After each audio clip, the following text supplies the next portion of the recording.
none nyakubahwa patiri ndaguha ikaze kugira ngo ushobore kwishyura ku bibazo abanywanyi babajije ku bijanye na beranda, ku bijanye n'ubweranda, ku bijanye n'abacu bamaze gusezera isi, mbega barihe, mbega ko bavuga ipurgatori imeze gute, n'ibibazo bijanye n'ivyo. None ikibazo ca mbere bavugira bati mbega Yezu niyagaruka guca urubanza abo beranda nabo ngo bazoja mu baciga urubanza, sinzi ko uwo baronsa inyishu yo kwa patiri. Urakoze cyane. Ibi inyishu y'iki kibazo tuyisanga mu gitabo c'ibyahishuwe mu kigabane ca 20 guhera ku karongo ka 4 gushika ku ka 6, naho batubwira ya myaka 1000 yaho Kristo n'abiwe baganza, hanyuma tukabona abo yuko ngo aribo bazuka ubwa mbere gusa ngo abandi bapfuye ntibazuka. Rero kugira ngo kumbure uwari yabajije ico kibazo aronka inyishu, nagira ngo iryo jambo ndarisome kugira ngo yumve ko havuga. Hanyuma mbona intebe n'abazicaye ko baraheza bashikirizwa ubucamanza. Mbona kandi imitima y'abari baciwe imitwe kubera ugushingira intahe Yezu no kubera ijambo ry'Imana. Mbona n'abandi bose banse kufukamira ca gikoko n'igishusho caco no kugemwa ko ikimenyetso mu ruhanga rwabo no mu kiganza cabo, barasubira kuba bazima bahangama hamwe na Kristo igihe c'imyaka 1000. Abapfuye bandi ntibasubiriye kuba bazima gushikaho ya myaka 1000 izobirangiye. Iryo niryo zuka rya mbere. Aba rero nibo twita beranda.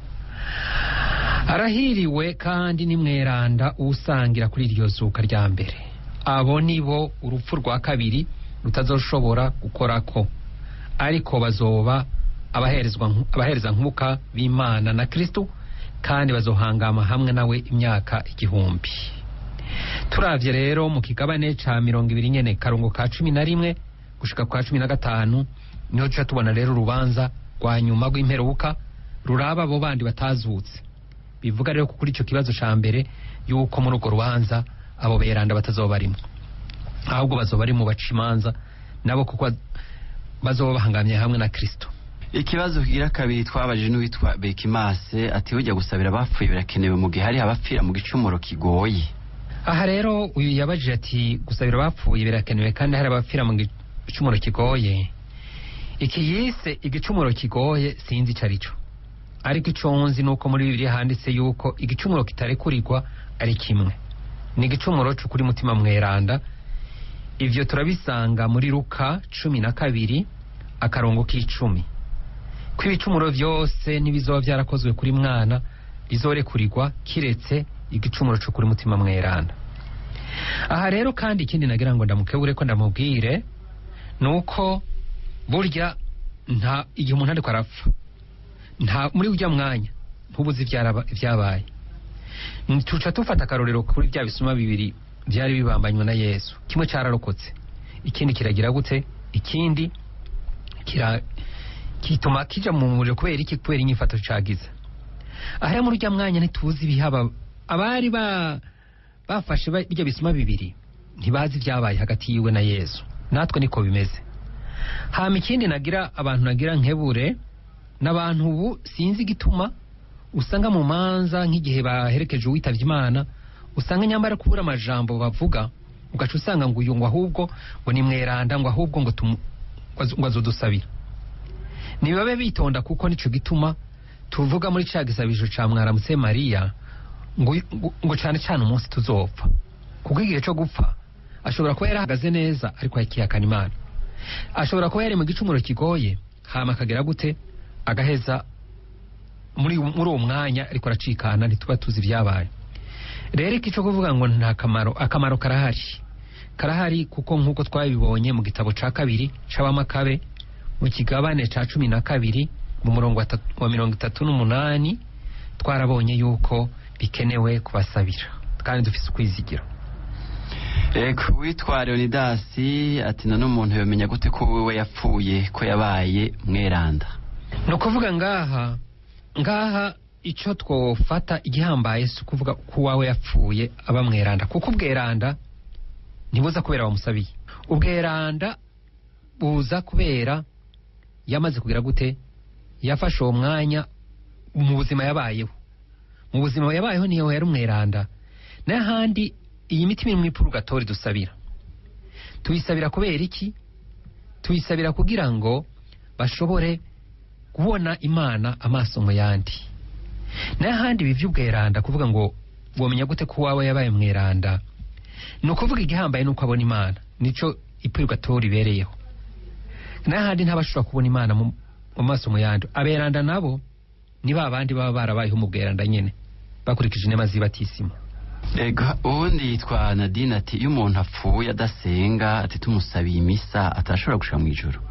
Uyu yavuze ati iyo umuntu apfuye adasenga, sinzi ko yoba yashatse kuvuga ashobora kuba adasenga kubera ari umupagani, ashobora kuba adasenga ariko yari yarabatijwe, bakaba nk'aba bakristo bo ku munsi w'Imana bari barabatijwe agasangira hanyuma agakomezwa. Uyu rero kumusabira urumva yuko hari ikintu gihambaye bishobora gukora. Ariko uyu nawe yari umupagani adasenga, yari umupagani, ni ukuvuga urubanza rwiwe ruzocibwa hakurikijwe uko yifata, kuko hari abantu usanga ari abapagani ariko ugasanga n'abantu koko n'abafasoni n'abashinga ntaye by'ukuri koko ugasanga bigenza neza gusumba abakristo, ariko no bivuga abo bazocibwa urubanza hakurikijwe ibyo bakoze. Rero muri make iyo apfuye adasenga ni ukuvuga yuko kumusabira hari ico biheza bikamara. Ubundi yavuze ati mbega umunsi mukuru w'aberanda n'uw'abakatolika gusa, ataberanda bo mu yandi madini bo gute ko batemera ko umuntu bamusabira yapfuye? Ati nabo barimwo, yitwa Nduwayezu. Iki rero no kuvuga ko umuntu uze mu nama y'abatumwa, ico twita inama y'abatumwa cyangwa gisabiro candemeye, twebwe turafise ibyo twemera nabo barafise ibyo bemera. Kuvuga rero yuko mugabo basomye igitabo cy'ibyahishuwe, nibaza nabo ko hari uko babibona, ariko twebwe nuko biri mu ndanga kwemera yacu, biri mu byo twemera, ni naco gituma twebwe dukurikiza uko kwemera kwacu. Ibyabo nabyo ibyo ari byo byose si ukuvuga ngo bazoca baja mu muriro kubera bari muri ayo madini, oya, ni ukuvuga yuko ni bimwe navuga ntumwe wese azocibwa urubanza hakurikijwe ibyo yakoze. Abo rero batabambaza ni ukuvuga niko kwemera kwabo. Ikindi kibazo abantu bapfuye ngo batararonka ibatisimu twabasabira ni witwa Eric nihori imbere. Rero cyane cyane abo dusabira ni ukuvuga si ntiyatomoye neza, kuko ari abo dusabira imisa bakavugwa mu isengero. Uyu yapfuye atabatijwe ni ukuvuga ntashobora gusabirwa mu isengero, birumvikana.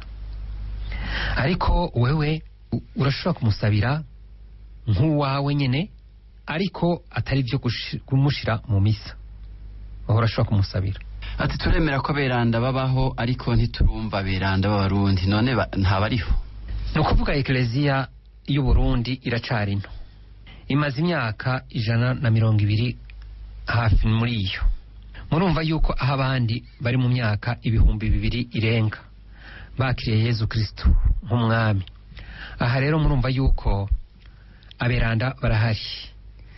Rero n'abarundi barahari, nico mugabo bataramenyekana, ni ukuvuga batarashigwa muri urwo rutonde canke rw'abahire canke rw'aberanda.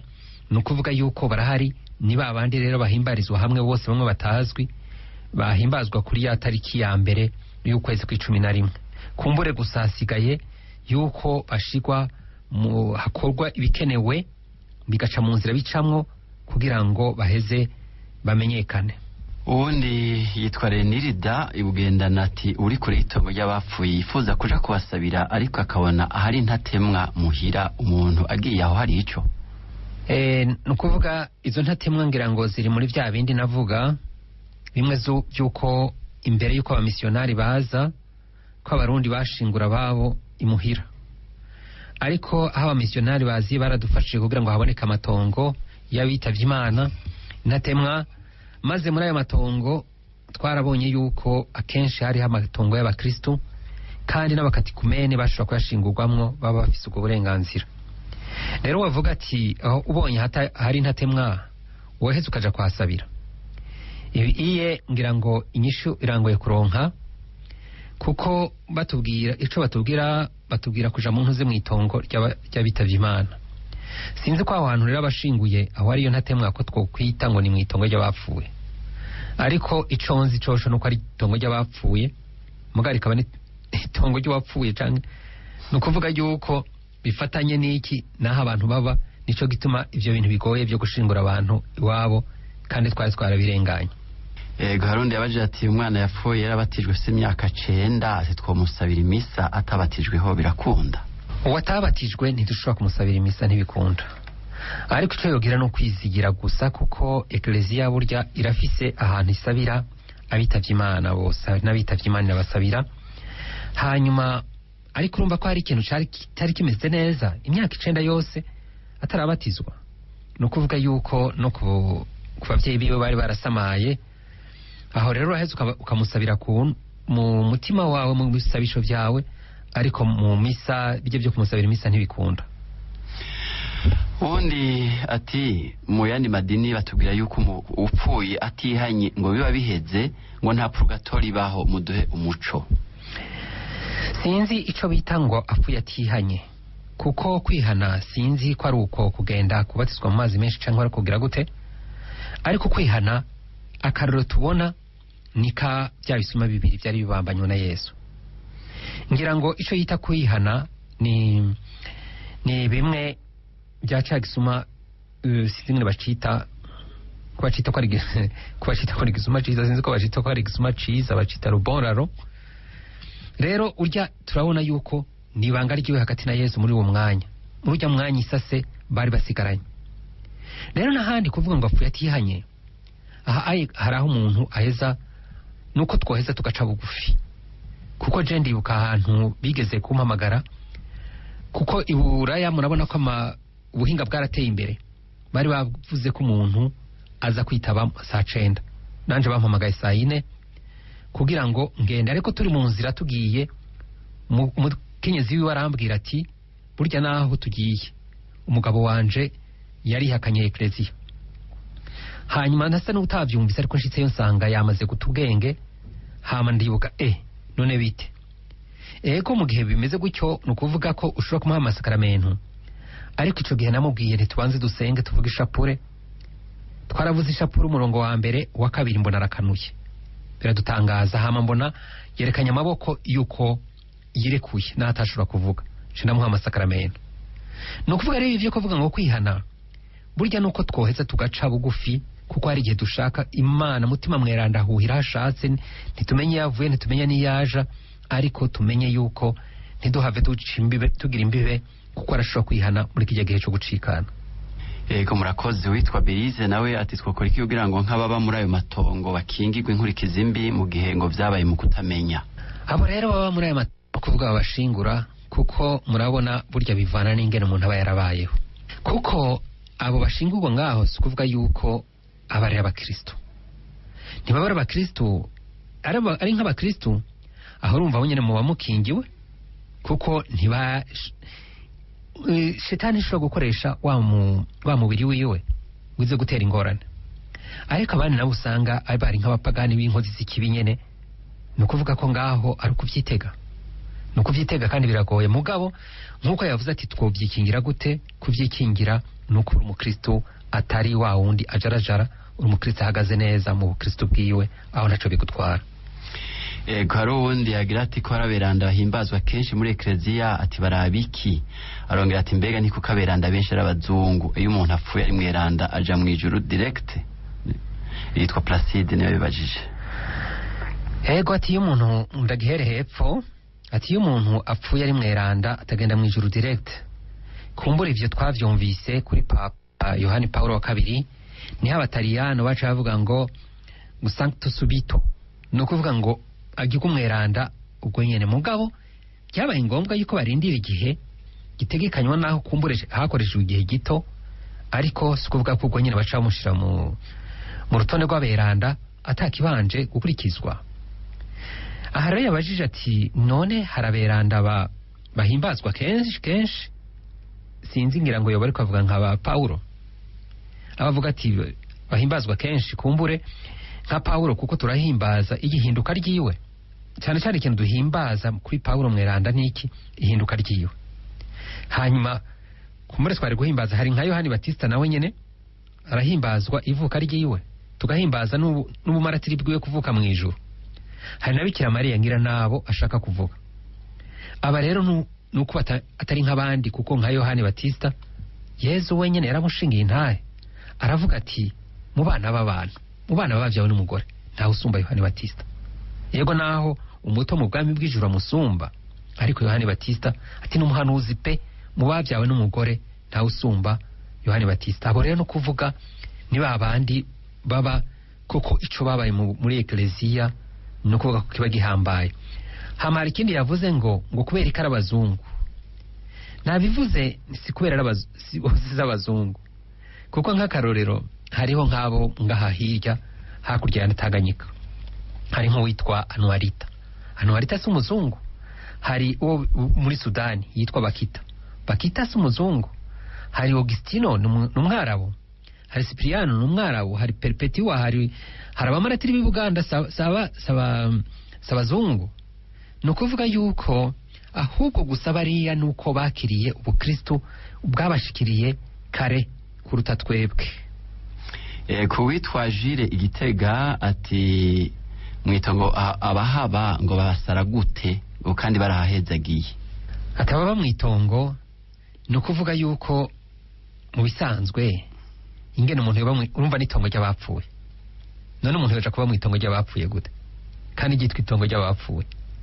Mu bisanzwe ni hahandi ataco tucuba, ntaco tucubaha, kandi ico gituma mubona burya abantu b'iki gihe umva ibyo babamwo ntibamenye ibyo bariko barabamo.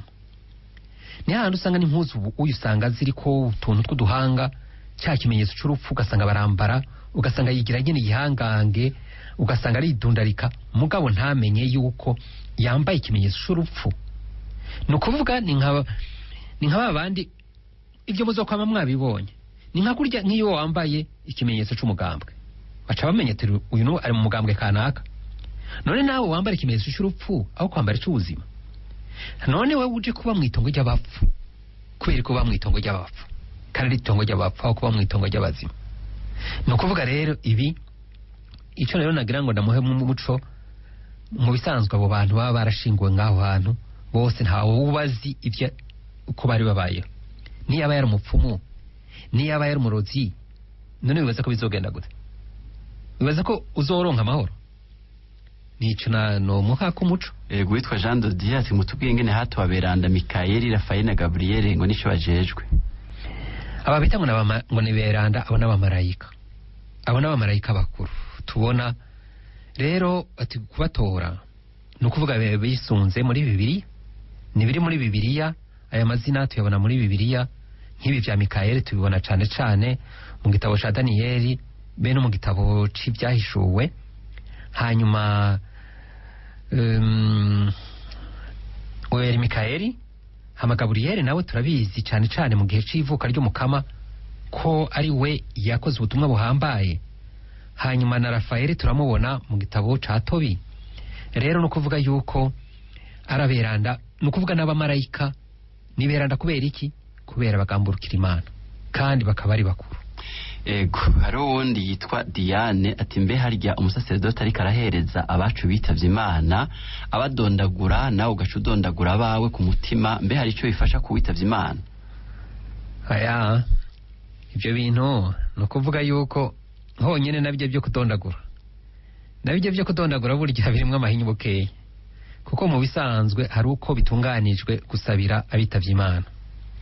Burya mbere no mu masabamana baratubwira ko atari kubasabira ku munsi w'Imana, nuko basabira mu minsi yo hagati mu ndwi. Kumbure ibyo tuzoro umwanya wo kubigarukako. Kandi burya mu nkuka y'imisa umusaseredoti arahereza inkuka imwe, n'ahandi murabona nk'ubu hari nk'izo zose baca bazirungika. Kandi mu bisanzwe mu maparuwasi baba batanze amafaranga yo gusabira abitavye Imana.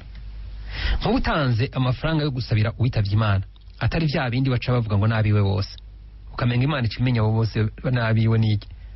No kuvuga yuko abo uwo umusaseredoti arahereza inkuki, hanyuma izindi nazo burya mu maparuwasi bashaka bazirungika mu diyoseze bakazihereza abasaserdoti azoza arahereza imwe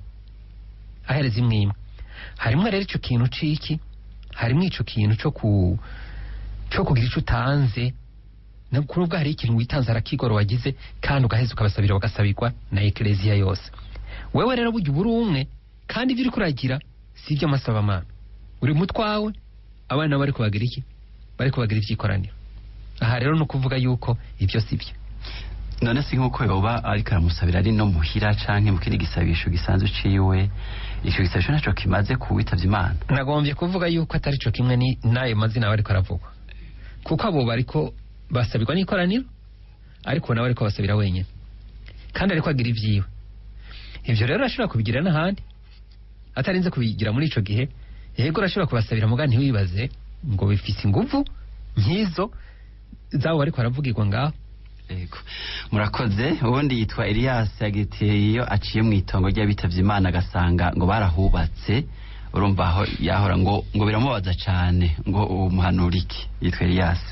Nta kundi nyene urumva no guheza ugasabira wawe wari warahashinguye ariko no kumva yuko twarateye imbere ariko dutera imbere nabi n'abazungu atacu bacubaha.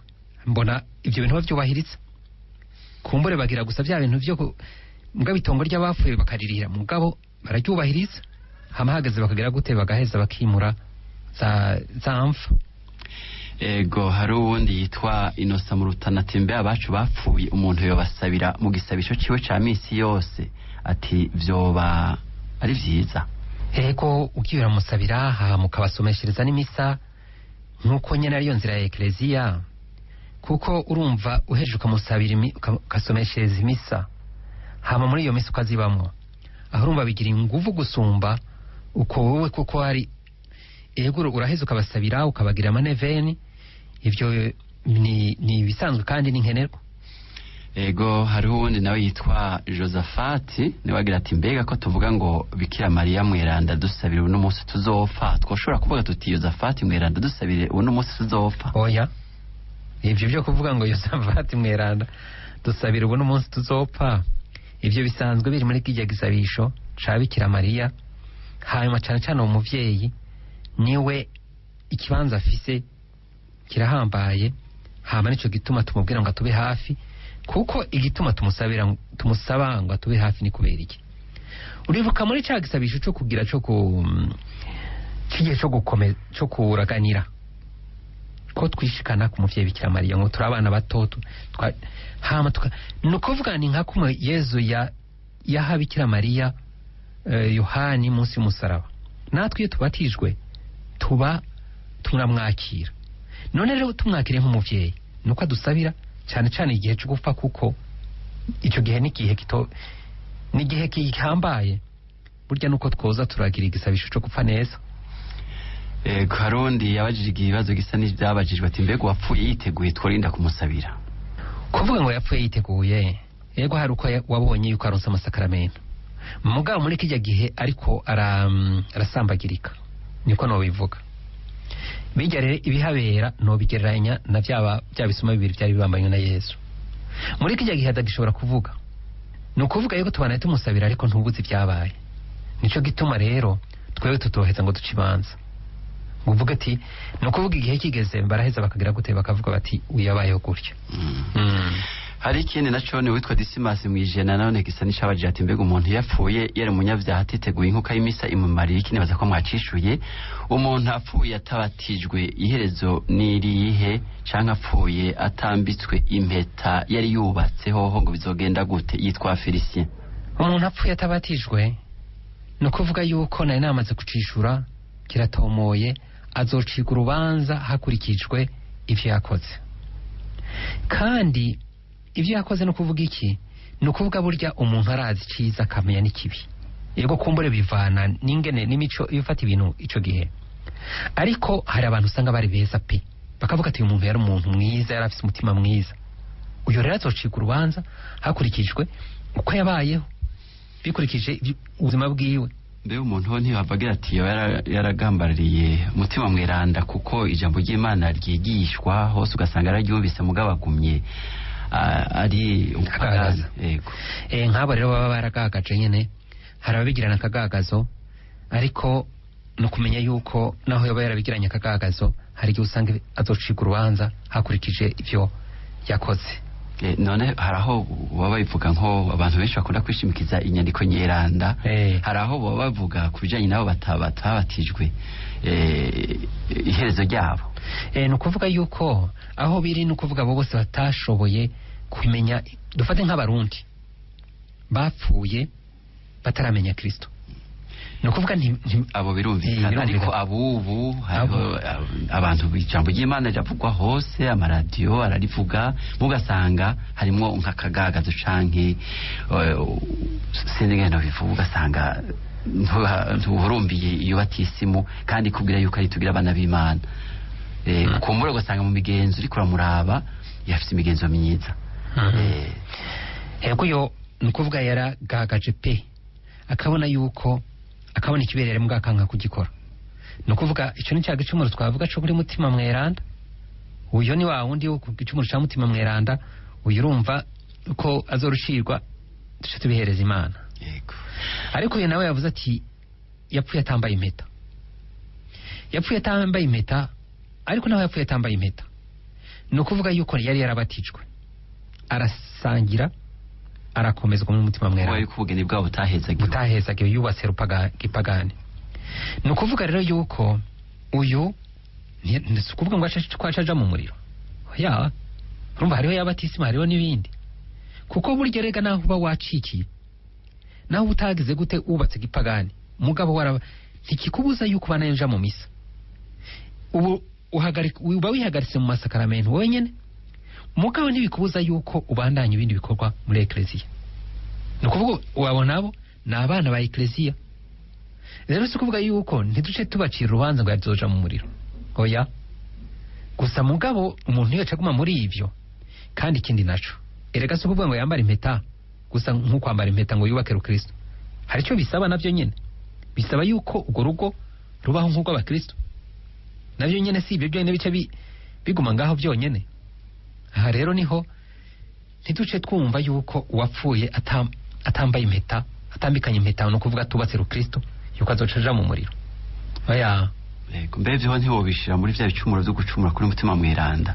Igihe yoguma uko atahezagiwe, hanyuma ntivyo kwitwa ukutaronka amasakramentu, udasangira, byose ntishobora kusanga umuntu abiravye neza harimo gucumura kuri mutima mweranda, kuko agatima ko kaba kahe kagubwira kati kuko ubona n'abandi byo bagira ekleziya ivyitegereza ugasanga ubirenga kubibona.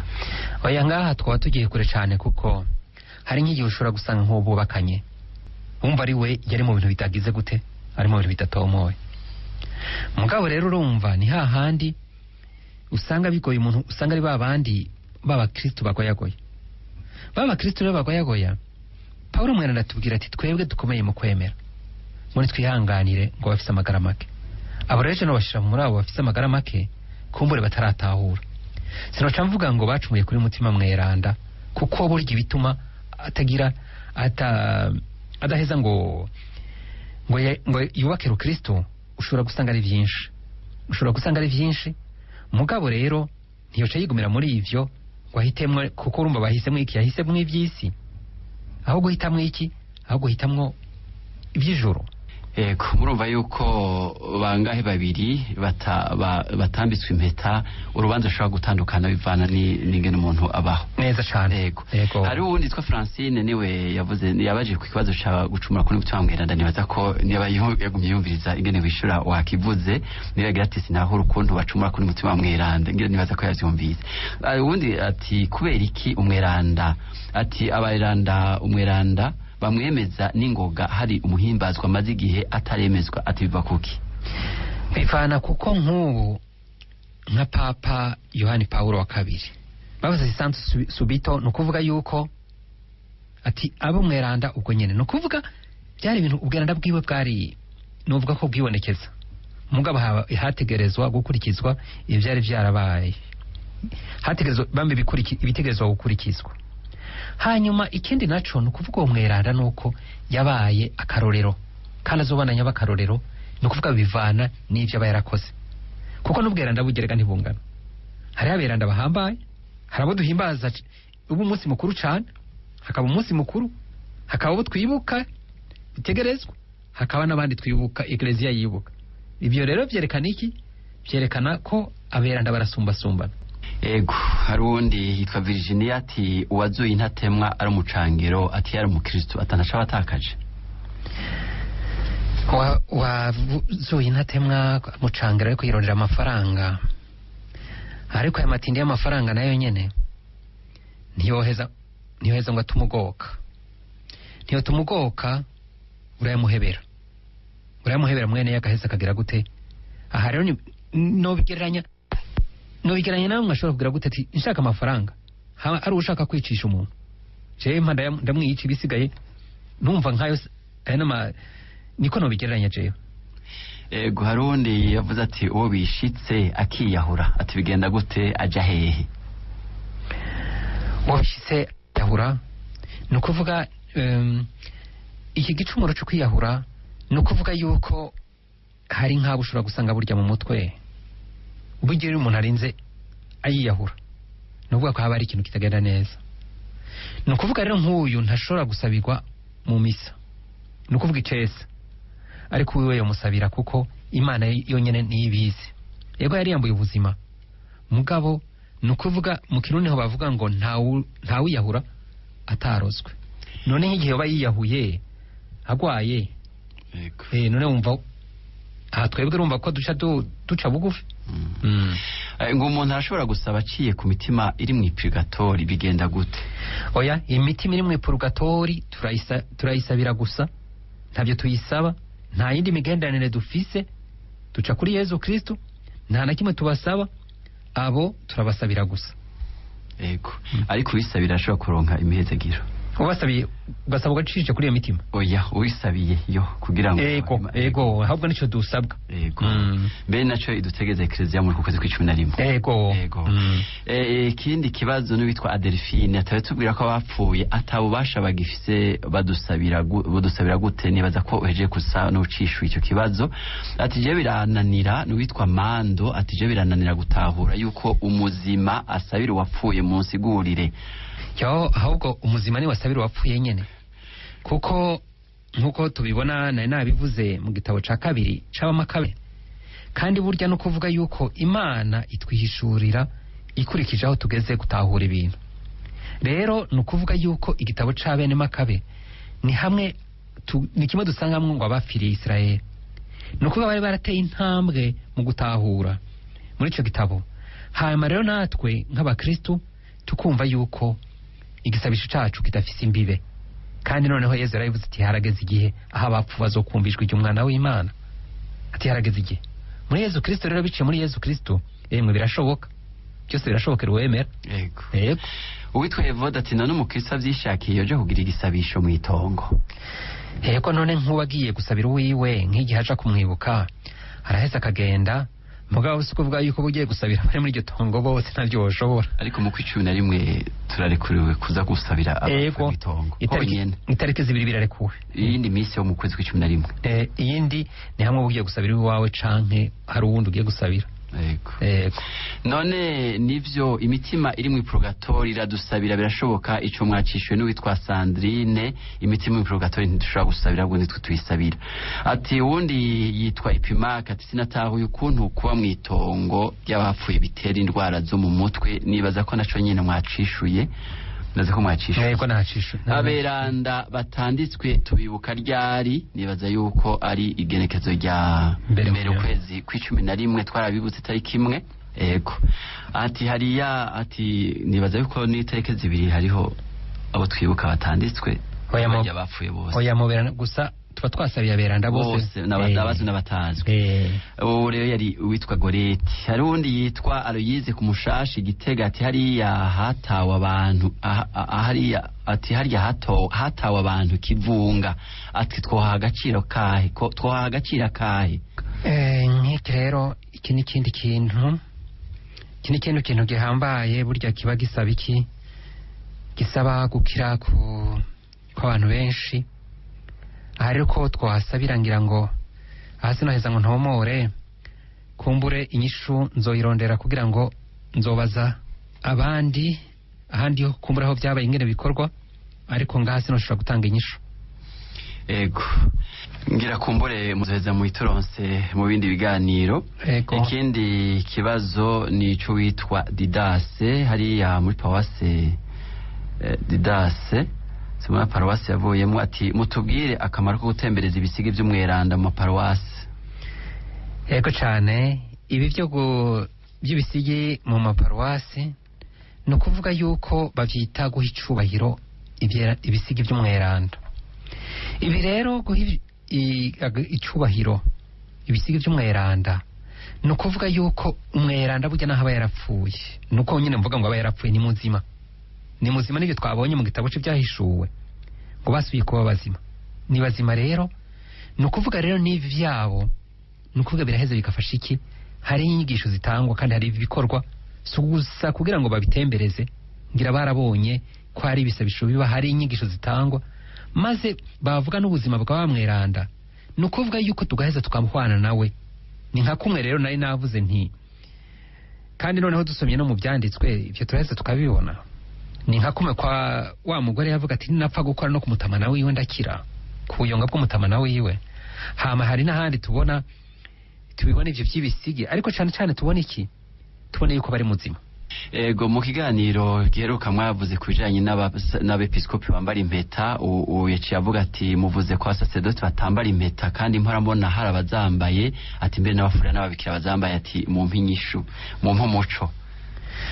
Sinzi ko abafurera harizo bambaye, ariko no kuraba neza kwitonda kuko hari kakandi bakita ngo nishapure bakita dizenier. Hariho n'ibiranga umuryango mu babikira bamwe basanga bambaye nk'ababikira ugasanga barambaye impeta, no kugira ngo nyene no kuvuga ko baba bobo. Hari ikindi bisigwa sico kimwe n'abepiskopi. Abepiskopi no kuvuga ko babubakanye na ecclesia, abubakanye na niyo ecclesia babashinze yaho hantu, ariko ababandi sico bisigura. Ego harundi mbere n'abantu benshi babaje ati kubera iki atamurundi arashirwa mu beranda nico mwacishuye, niba bashoboye kumva inyishu mwatanze. Hanyuma ubundi ati abapfuye yitwa Jean de Dieu, atabapfuye mbega tuzobonana ku munsi w'imperuka mu buryo bw'umubiri, ati tuzomenyana mbega. Iki kibazo ni kibazo gihambaye, ariko nibaza yuko muri ico gihe nkuko je nkurikije ivyo mbona mu gitabo cy'ibyahishuwe tuzoba dufite umwanya wo kuja kubonana nabo ngo turamukanye. Yesu yaracishuye baba Sadusayi ababwira ati burya rero ati abazoba bazutse baba basanga babereye kuzuka, atabo rero ati bazoba bameze nk'abamarayika. Ico ni cambere kumva ko bazoba bameze nk'abamarayika. Hama ikindi kizoba cihutirwa turumva yuko ari kubona Imana. Ivyo kubonana twebwe ni cyane cyane ibi no kuvuga wawe ngaha tukiri ngaha ku isi, ni kwera tukiri muri uyu mubiri, n'ahandi n'abandi bose bazoba ari ababo kuko tuzoba tugize umuryango mushasha. Aha rero no kuvuga yuko ikizoba cihutirwa nuko tubona Imana, nayo kugira ngo uteba uraba bawe numva atari byo bizoba vyihutirwa. Ikihutirwa kizoba ari cyo kugira gute. Hanyuma ikindi naco turumva hari za manza niki, umva ko atazoba ari byo kugwana mu ndari byo kugira gute. Ego uwitwa Remi ati aho dusangiye ukwemera avuga ngo akapfuye ngo kabazwa ivu, nibaza ko nawe nyene yoba yaronse inyishu nimba yakurikiranye kino kiganiro. Uwitwa Edouard ati itandukaniro riri hagati, sinzi ko hashuma. Uwitwa Edouard ati itandukaniro riri hagati y'aberanda n'abamarayika, yabajije itandukaniro riri hagati y'aberanda n'abamarayika. Aberanda muri abo beranda hari aho dusanga harimo abamarayika beranda, mugabo mu bisanzwe aberanda n'abantu.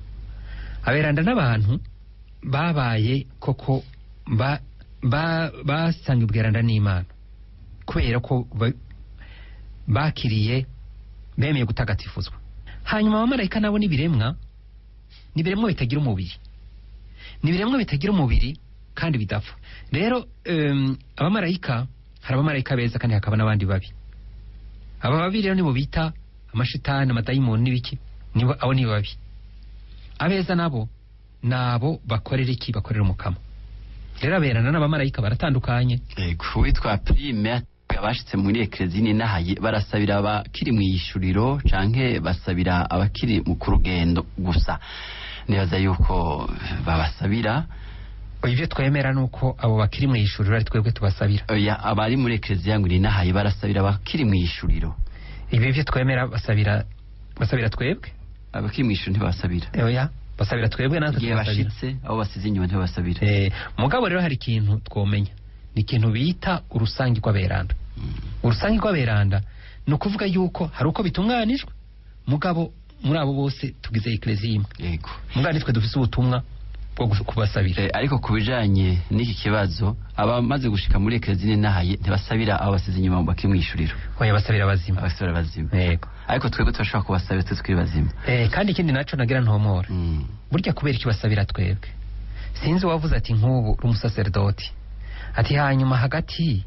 yo kuja gusabira abari imitima iri mu purgatori ati no kuja kwiregesha umuntu ati cyihutirwa n'iki ikihutirwa no kuja kwiregesha umuntu kuko bitebuke iyo mitima iri mu purgatori izovayo ariko uwo muntu nawe utagiye kwiregesha ashobora gupfa gaca apfira mu gicumuro agaca aja mu muriro rero n'aberanda nico gituma bihutira gusabira abandi twebwe hama natwe tugasabira abo ego uwitwa Emmanuel ati mbega bapfuye bose imitima yabo ishikira mu ipurgatori nimba atari bose nabameze gute ipurgatori ko yoyumva ipurgatori ni kibanza c'icyororero ni icyororero purgatoire no kuvuga purifier no gutyorora no kuvuga rero yuko kugira ngo umuntu abone Imana uwo mutima ushobore kubona Imana amaso mu yandi nuko abatagatutsi ni nka kurya nk'iyo ugiye mu rubanza ubanza ukigira gute ukabanza ukitunganya ukiraba mu cirore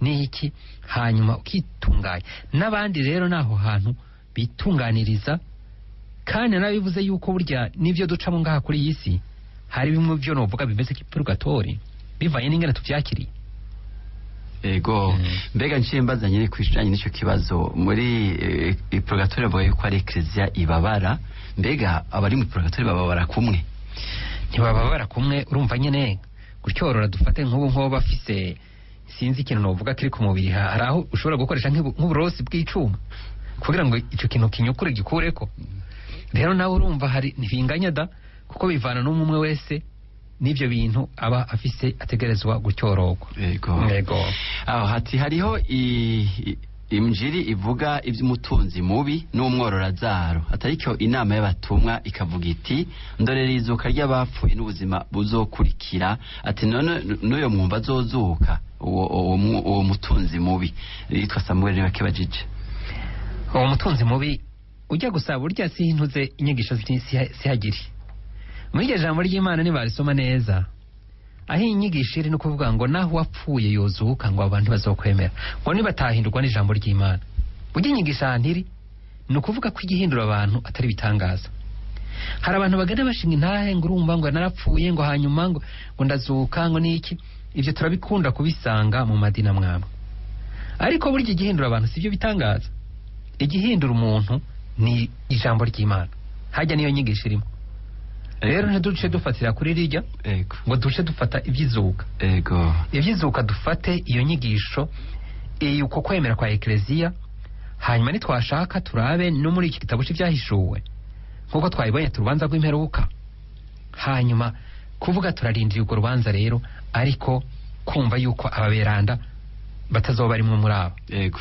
ayo kumburengira inyigisho ntishobora kuba mushobora gusanga hari inyigisho nyinshi kuko hajya ahantu batubwira ibijanye n'umuriro hari benshi bavuga ati umuriro uriho nturiho ariko muri kiyaginjiri baravuga nk'umuriro kuvuga nyine ngo imbere ziriko ziramuturira cyane cyane kwari kugira gute kwari kubanza kubona iyo ushaka kuvuga ati ijambo ry'Imana kuko yavuze ngo nibasome ngo barafise Musa n'abahanuzi ngo nibatabumvira ngo naho wapfuye yoza ntiwamwemera yego uwitwa Nosiate hari kibazo yabajije ariko naco mwacisha ati yavuze ati mbega abagiye mu ipurgatori bose bashikira mu kibanza kimwe ati igabuwe gute sinzi ko yego igabuwe gute mwavuze yuko abafise abo batyorora byinshi baba baragusumba abandi nibaza ko musa n'abacishuye yego ikindi kibazo cy'uwitwa Epitas mu magarama mu marangara ati umuntu arayi ararota umuntu yapfuye ati mbega abayatewe n'amashetani iby'indoto rero biragoye iby'indoto biragoye kuko indoto zazimije benshi,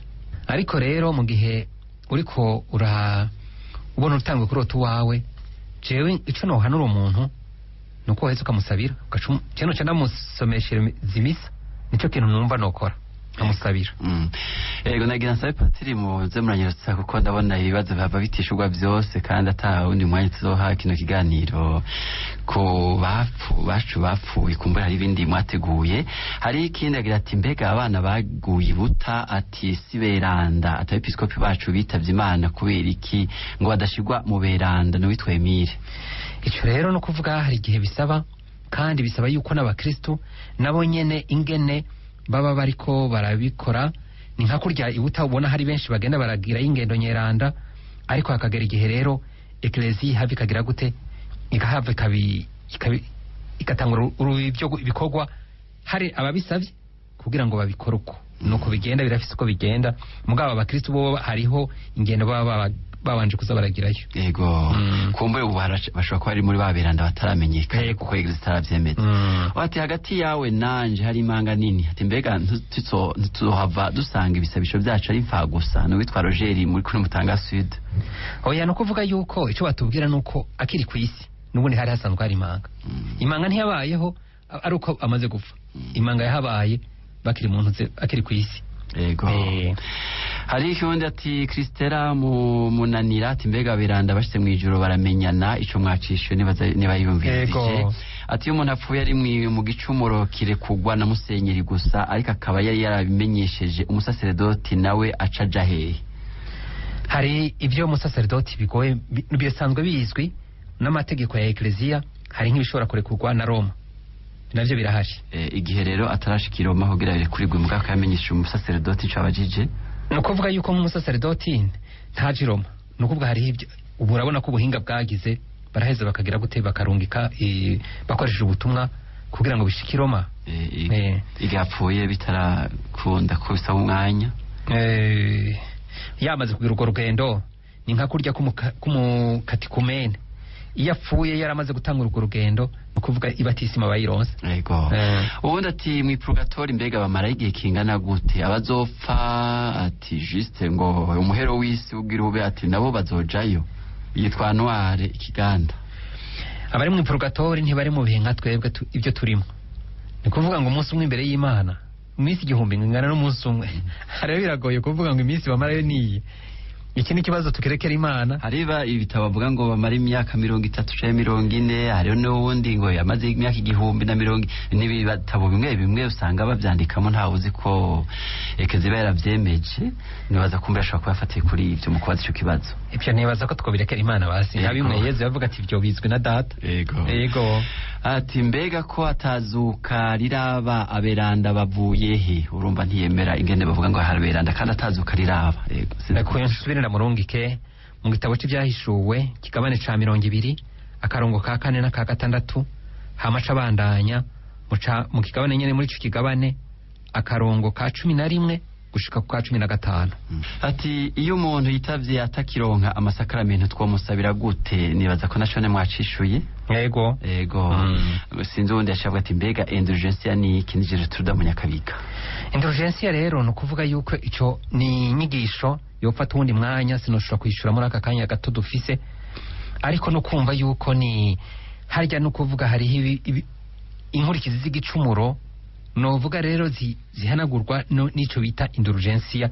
Ni nk'ubuntu Imana yonyene igira bivanye no gukora ibiba byasabwe. Yego. Eklezia yisunga iki kugira ngo igira abantu beranda? Ni witwa Audace, nibaza ko naco nyene mwacishuye. Birasaba umwanya. Hariho ababisaba, hariho kandi ingene bakiga ingene umuntu yabayeho n'ibindi byinshi. N'ikintu kongeramwe nuko hari n'abakristo bonyene baba barabonye umuntu ingene bamufata hama bakabandanya bamwambaza bato hanyuma rero maze eklezia akagera igihe kavuga ati umuntu koko yofasha abandi bakristo. Uwitwa Steve ati ni kubera iki mu gusaba imisa y'uwapfuye batanga amafaranga? No kuvuga ahubwo nta nayo batanga ni nica ntikize. Mu bisanzwe bategerezwa kugira kigoro, hari n'ibindi bikorwa bategerezwa gukora, kandi aca soma no muri ca gitabo ca 2 c'Abamakabe muri ca kigabane navuga ca 12 murongo wa 38. Yego. ati abana bapfuye bakiri bato barabatijwe birakenewe ko tubasabira kandi baba bataracumura n'uwitwa Nike mu Kirundo Karusi abo bana bapfuye bakiri bato ntibaba baracumura ariko baba bapfanye igicumuro c'inyanduruko barabatijwe baba barabatijwe kera mu ikatikisimu ya kera bavuga ngo baja mu irimbi abo rero no kuvuga nta bintu bihambaye birirwa barabasabira yego ati wapfuye ariko yitegurira kubatizwa azoja mu ijuru yitwa Claude Murayi arashobora kuja mu ijuru ni bimwe twavuga kuko aba yabatijwe yego ati mumbwire ukuntu umuntu yomenya gusaba umweranda no gusaba Imana ni witwa Medi muri Senari Gitegangira icyo kiroroshe cyane nka kurya uvuga ngo naka nguransabira umuzima hama rero kubera tubona yuko Imana atari Imana y'abapfa ari Imana y'abazima urumva niba babibwira umuntu nkawe ca wibaza ubona umuntu nawe amaze kubona Imana amaso mu yandi yego urumva ko birengeje yego ati mbega usabi watigeze yisabira akiri ku isi aja mu ijuru n'uwitwa Yves Mucarama ati usabi watigeze yisabira ku isi atisabiye ku isi sinzi ico dushaka kuvuga ariko ni nk'ivyo nyene kimwe ariko ndavuga nti none kuvuga ngo nakuransabira kandi iyo ubonye nka ca kimuga catwagwa ku nderuzo hari abandi bagitwaye yereka n'ibijya nyene nubwo hariho abantu usanga barabaye ruhebwa ariko ukabasabira bapfuye bagenda none kubera kutobasabira bamaze gupfa ego atapatiri ko bapfuye bataca ngo bashira mu beranda ngo ntibaba bikwiye erega si kuvuga yuko ari padiri yuko aca bamweranda no kuvuga ubweranda abo nubwa mu minsi yose muri ico gikorwa no kuvuga yuko si icuri gice kikugira iki gice kikugira umweranda no kuvuga ubwo butumwa ufise nibwo uhezo uri bukagushikana kuri ubwo bweranda ego ikiganiro cacu rero gisa niko kirarangira ibibazo mbona bisa n'ivyabajijwe nk'uwasaba ngusigurire kuri mutima mweranda kutababarirwa nukuhe nibaza ko mwabivuze katari gake ati mbega umweranda utogwa n'Imana canke n'uwari we wese sinumva ikibazo ingene ko mucumba icashase kubaza umweranda atogwa n'Imana canke n'uwari we wese oya umweranda ntatogwa n'Imana ahubwo twese ababatijwe duhamagariwe kuba beranda inama nkuru ya Vatikano ya kabiri yaravyibukije yuko uwabatijwe wese ategerezwa kuba mweranda n'umuhamagaro utabaye mweranda ntuzoba waritavye umuhamagaro wawe yego nurumva rero si kuvuga ngo batogwa ahubwo n'umuhamagaro ngo ni mube beranda nk'uko so mu ijuru ari mweranda yego ikibazo kumbure twosha turangiriza ko kino kiganiro turabona yuko turi mu kwezi kwa11 kwahariwe gusabira abacu bitavye Imana ariko igihe cyose mu nkuka y'imisa abitavye Imana turabona yuko batekanije kubasabira mu nkuka y'imisa none kubera iki barinze gushira ikindi kiringo cyo gusabira kandi eklezia isanzwe isabira abitavye Imana igihe cyose inkuka y'imisa ibaye burya rero hari ibanga tutazi kandi nagomba kugira ngo tuze turamenya dukure mu bukristo bwacu